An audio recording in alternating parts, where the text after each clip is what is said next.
conforme à cultura cristã que temos concebida, mas é que Deus possa renovar totalmente o nosso interior. Significa fazer-nos de novo. Deus não perdeu a capacidade de criar e continuamente manifesta a sua genética, que é criativa, para poder mudar-nos. Amém? Queria orar, antes de todas as coisas, pedir-te, Senhor Jesus, que Tu sejas aquele que ministres o nosso interior, que, meu Deus, que a Tua palavra é viva, Senhor, e é eficaz. Senhor, a Tua palavra é-nos enviada e não volta para Ti vazia, senão que vai produzir o fruto. Assim que Espírito Santo, Senhor, faz tangente, faz a Tua obra de forma, meu Deus, em que todos possamos comprovar que Tu estás aqui e que Tu tocas as nossas vidas e que Tu nos renovas, apesar de nós mesmos. Tu continuas a esperar a oportunidade de fazeres a obra em cada um de nós. No nome de Jesus, amém. O título da mensagem é Renovados no Espírito, porque a única maneira que nos podemos renovar é no Espírito. Mas sobre todas essas coisas eu queria tocar alguns pontos, nomeadamente que são coisas que impedem que o Espírito Santo faça a sua obra em nós, nomeadamente a maturidade. Porque somos renovados, para que é que queremos ser renovados? Para podermos ser maduros a servir. Amém? Jesus Cristo veio para servir, não veio para ser servido. E chamou-nos para que pudéssemos ter o privilégio de servir com Ele e de sermos de utilidade à extensão e ao estabelecimento do seu reino. Quando queria utilizar duas escrituras, sei que vou pisar algumas escrituras, mas vou tratar de não o fazer. Nomeadamente, ontem já ouvimos em Lucas, capítulo 5, quando Jesus Cristo confronta os fariseus que estavam muito preocupados com a tradição do jejum e com as suas aparências religiosas, e sumamente diz-lhe que não é o vinho novo, aquilo que Deus quer fazer de novo através do seu Espírito, não pode ser deitado em odres novos. Em estrutura, não pode ser deitado em odres velhos, perdão, somente em odres novos. E isso manifesta que Jesus estava, de alguma maneira, a abordar um ensinamento básico. E o problema não é que aqueles homens não tivessem ou não praticassem uma religião, que a praticavam. E muitas das vezes nós caímos no erro de ter uma declaração de fé, ou proclamarmos uma fé e cairmos na teia da religião. Mas muitas das vezes a teia da religião aquilo que faz impede que Deus faça a transformação. Não é uma questão de religião, não é uma questão de credo de fé. É uma questão que é necessário que exista uma transformação. E é aqui quando Jesus lhes apresenta estas duas figuras alegóricas. O remendo novo numa roupa velha ou o vinho novo em odres velhos. Não há maneira de poderem, de alguma maneira, encaixar. O Evangelho, a palavra de Deus, não veio reformar o velho homem. Ele veio gerar uma nova criatura. E aquilo que Ele necessita fazer continuamente na tua vida e na minha vida é que lhe abramos o passo para que Ele gere em nós e manifeste em nós essa nova criação. No reino de Deus não há lugar para corações envelhecidos ou endurecidos pela experiência, pelos ritos, nem para mentes que estejam presas ao passado. Deus quer continuar a derramar o seu Espírito. A sua promessa está em ação. A dispensação do Espírito, desde o dia de Pentecostes, está disponível para ti e para mim. É a tua responsabilidade e a minha responsabilidade de permitirmos que Deus assim o faça. Há muitos obreiros e pessoas no ministério que têm que entender que não basta com permanecer na obra. Muitas das pessoas são teimosas e querem permanecer na obra. Aquilo que Deus quer é que tu permaneças na obra de Deus, mas permaneças renovado, em contínua renovação. E queria ir à segunda carta que Paulo envia a Timóteo no capítulo 1, no versos 6 e 7, ao qual Paulo aborda a Timóteo esta segunda carta já numa perspectiva muito mais íntima, não tão pastoral como a primeira carta. A primeira carta que escreve a Timóteo é uma carta de aconselhamento, de direção, mas aqui já é uma carta muito mais íntima. Paulo sabe que está prestes o momento da sua libação, de ir com o Senhor, e estava a preparar Timóteo. Timóteo enfrentava uma situação na igreja de Éfeso que era particularmente difícil. Levantavam-se falsos mestres, punham em causa a sua juventude. De alguma maneira, o contexto pelo qual Paulo escreve aqui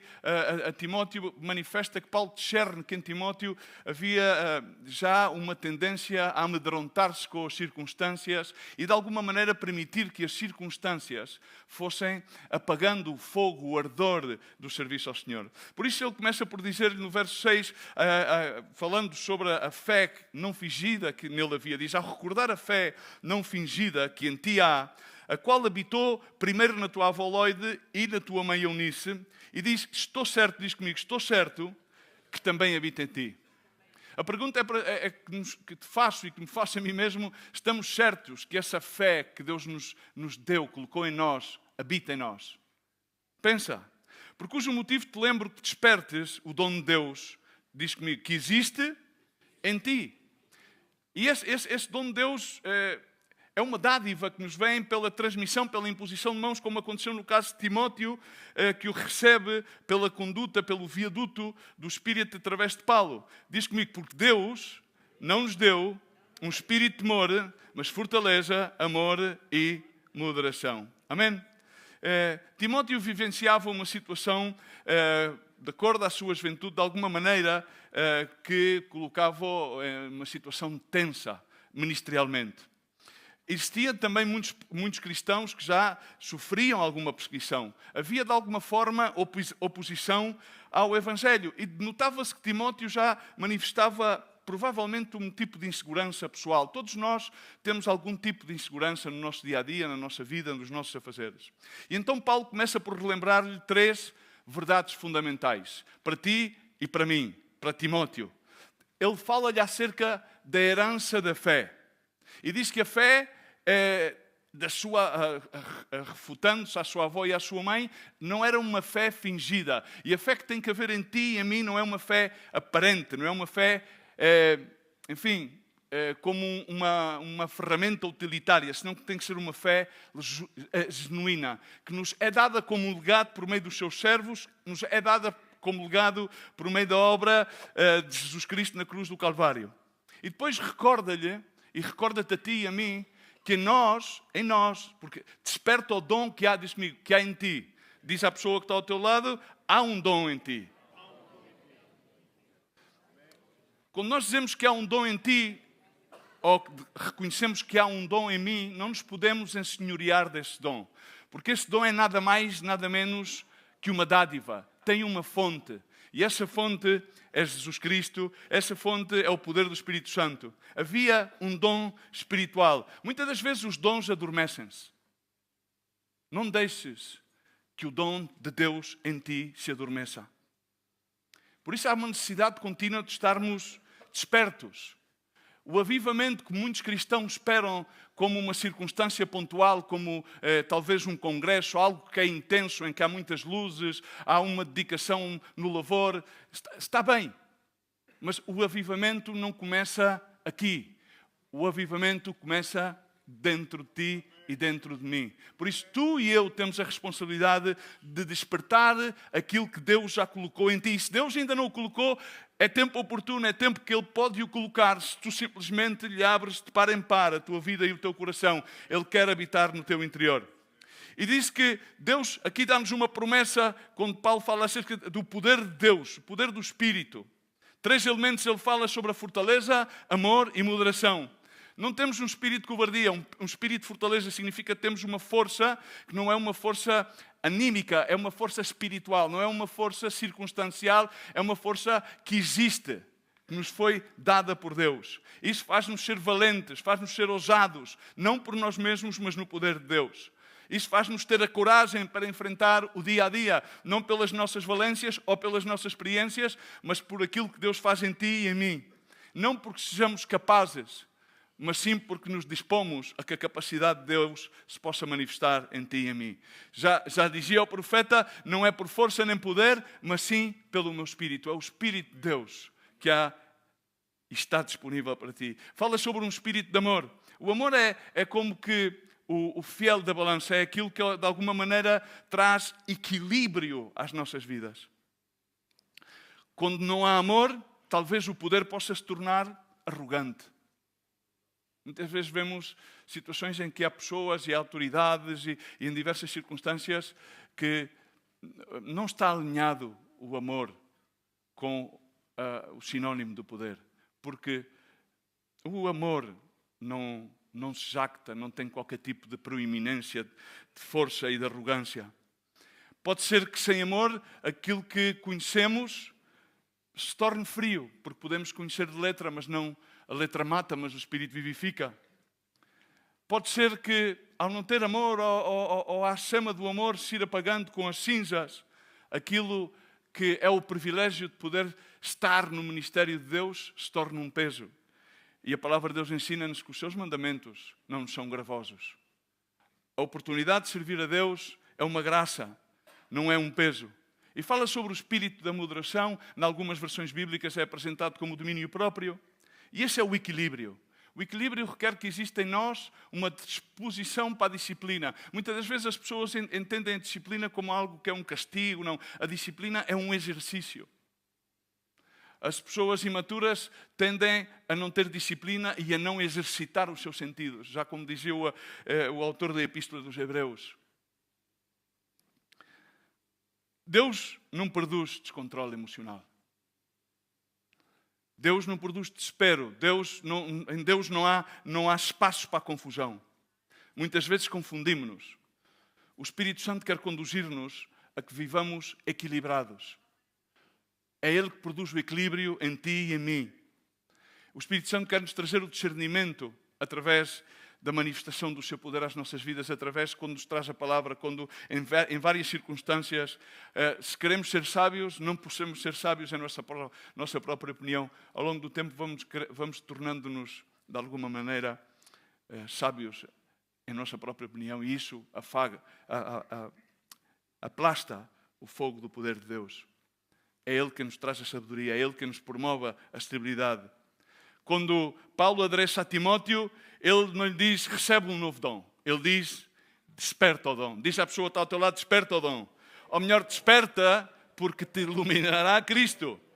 Porque muitas das vezes estamos meio adormecidos. E se ainda te digo, volto a dizer, se ainda não recebestes o Espírito Santo de Deus, Deus não é remisso, a sua mão está estendida. E a promessa que foi dada aos seus filhos é para todos aqueles que nele creem. Aqui, quando Paulo traz esta palavra a Timóteo, ele implica uma ideia de que ele possa voltar a acender um fogo que já está quase apagado. Ontem ouvimos o pastor Ravi que falava, não podemos permitir que as coisas e as circunstâncias e as coisas que estão à nossa volta, inclusive as mais pequenas coisas que nós utilizamos, cheguem a um ponto de deterioro limite. Há um ditado português que diz, mais vale prevenir que remediar. Mais vale prever do que simplesmente reagir, porque normalmente toda a reação não tem um espaço de meditação e de busca para uma ação efetiva. Há pessoas que não perderam o chamado, mas perderam o fervor. Vão ficando, vão permanecendo. O estandarte é permanecer. Mas o teu estandarte tem que ser o Senhor. E o Senhor permanece com vida, permanece com fogo. Por alguma circunstância, às vezes as cinzas vão se amontoando sobre o altar. O sacerdote, quando ia apresentar o sacrifício, uma das tarefas que tinha era que tinha que limpar continuamente as cinzas do altar. Porque as cinzas numa chaminé o que fazem é impedir que o fogo arda. Há pessoas que ainda não abandonaram a obra, mas aprenderam de alguma maneira a fazer a obra num modelo autónomo, pela força do hábito e já não pelo fervor do Espírito. Ainda servem, mas já não há ardor no seu coração. E a única forma agradável de servir ao Senhor é com fervor. O autor da Epístola de Hebreus diz, tendo recebido um reino que não pode ser abalado ou incomovível, dentro das versões bíblicas, retenhamos a graça pela qual sirvamos a Deus agradavelmente. Diz comigo, agradavelmente, com reverência, com piedade, porque diz que nosso Deus é um fogo consumidor. Mas o fogo do seu amor não nos quer queimar, o fogo do seu amor nos quer contagiar, para que nós estejamos acesos com esse fogo. E um ponto rápido que quero começar por abordar é que a renovação não inicia, senão quando tu e eu, como filhos de Deus, deixamos de viver pelo leme das emoções e empreendemos caminho a viver no poder do Espírito Santo. Quando Paulo escreve à igreja de Éfeso, diz no capítulo 4, versos 23 e 24, diz, vos renoveis no espírito do vosso entendimento e vos revistais do novo homem, que segundo Deus é criado em verdadeira justiça e santidade. Aqui a ideia da renovação aponta para uma mudança que é interna e é contínua. Diz comigo, interna e contínua. Está bem que procuremos de alguma maneira apresentar-nos de uma forma digna, mas a maior dignidade é permitir que no nosso interior o altar de Deus esteja em fogo. Esse fervor. As emoções não passam de arrepios passageiros, mas a obra do Espírito Santo é profunda. Ela transforma-nos de dentro para fora. É bom estarmos juntos. É bom, quando sirvamos a Deus, termos intensidade e vivermos emoções fortes. Claro que é bom. Mas essas emoções não podem ser o leme da nossa vida. Porque, volto a dizer, as emoções são passageiras. O Espírito Santo é uma fonte que permanece. Jesus permanece nas nossas vidas. Há muitos que dependem das emoções. E há muitos que confundem emoção com unção. Há muitos que querem procurar criar atmosferas espirituais, como o ambiente, que se torna de alguma maneira manipulativo. Sim, às vezes todas estas coisas, hoje somos estimulados pelas luzes, pelas imagens. Parece que quando não há estas coisas, o que é que acontece? Será que Deus não opera? Amém? São boas ferramentas, sim, mas não podem ser o leme da tua experiência. Hoje em dia as igrejas chamam-lhe experiência da adoração. Jesus disse que procurava adoradores em espírito e em verdade. São conceitos. Humanizamos e queremos humanizar a Deus. Queremos trazer Deus ao nosso conceito, mas Ele diz que não, seja feito assim na terra como nos céus. E diz que o reino dos céus sofre violência e os violentos, os valentes, estabelecem o reino de Deus. A maturidade espiritual é que possamos permanecer firmes, mesmo quando não há ruído, quando não há luzes, no meio do silêncio. Quando tu e eu nos renovamos e é uma decisão, então aprendemos a deixar de viver de emoções fortes e de arrepios e aprendemos a depender da comunhão com Deus. Temos um exemplo talhante, nomeadamente em Elias. Elias saiu do ponto mais alto da sua carreira profética do Carmelo para depois fugir baixo uma ameaça de Jezabel. E é tremendo.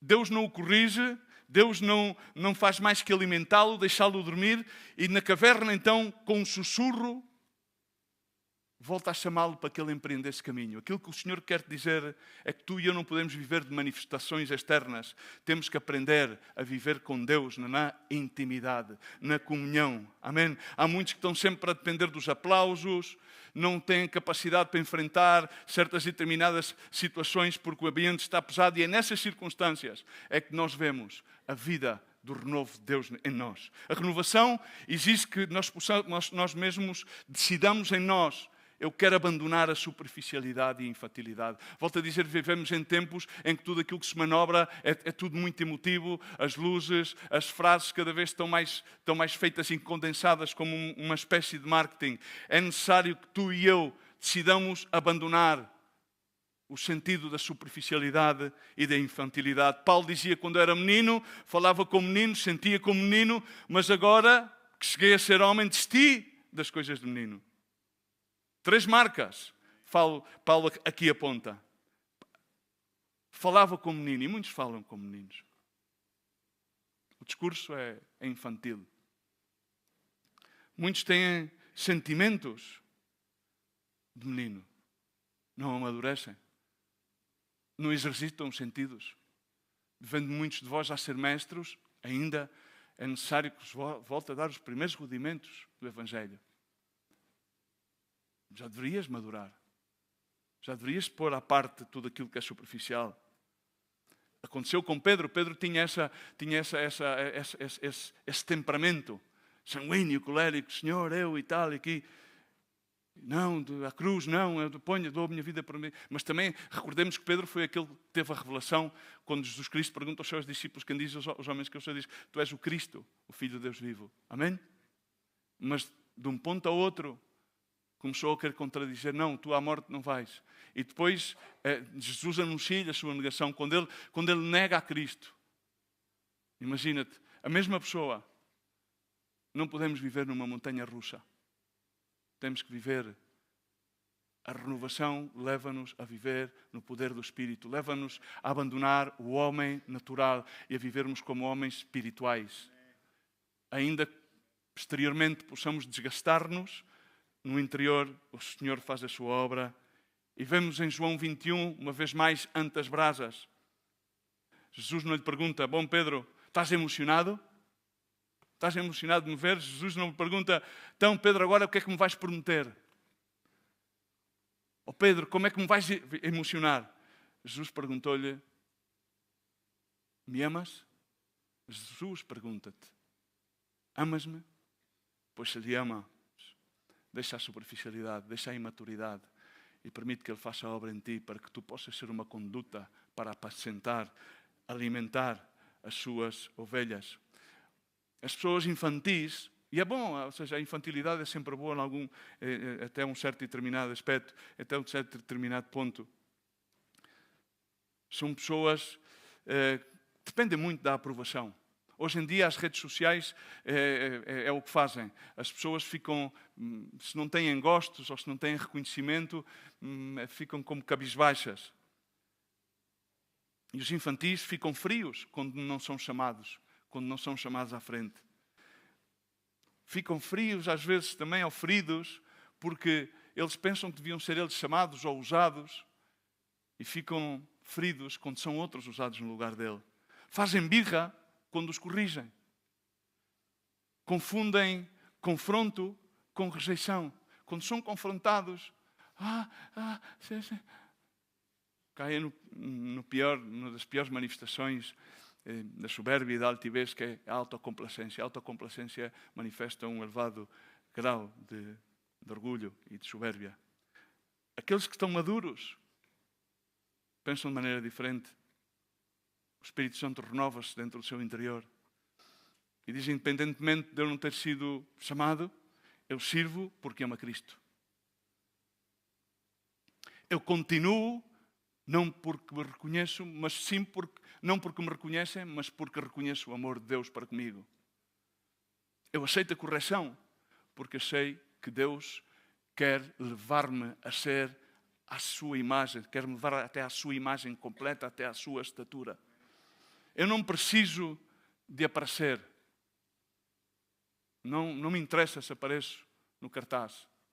Eu preciso de permanecer fiel àquele que me amou. Não quero continuar, vou dar passo ao irmão Paulo e pedir que possamos orar juntos para que Deus nos desafie a que sejamos fervorosos no Espírito e que Deus faça uma renovação, porque em nós há uma fé genuína. Amém?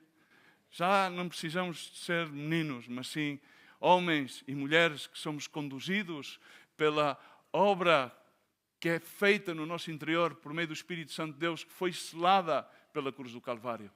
Pai, no nome de Jesus Cristo, eu peço que Tu faças a obra no nosso meio, Senhor. Desafia os corações, Senhor, transforma.